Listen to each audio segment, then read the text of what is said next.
من أول الأكلات اللي بتخطر ببالي لما بكون مستعجلة وبدي أعمل أكلة سريعة بنص ساعة، كرات اللحمة بالبطاطا والخضار. من أحلى وأسهل الأكلات، سريعة وسهلة، وأكيد الطعم جدا خرافي. فيلا نشوف الطريقة.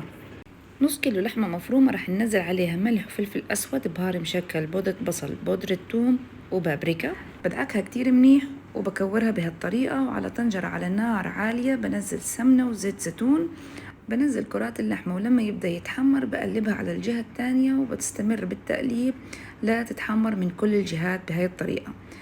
بشيل كرات اللحمة، وبنفس الطنجرة راح ننزل بصلة مفرومة ناعم، حبتين بطاطا كبار قطعتهم مربعات، زدت شوية زيت، وبقلبها لا تاخد تحميرة وتاخد نص سوا. بعدين راح أنزل الخضار، عبارة عن كيس مجمد، خليته يفك من التلج وغسلته كتير منيح. هنزلهم على البطاطا وحوطت النار وأخليها لتستوي الخضار كلها مع بعض تماما.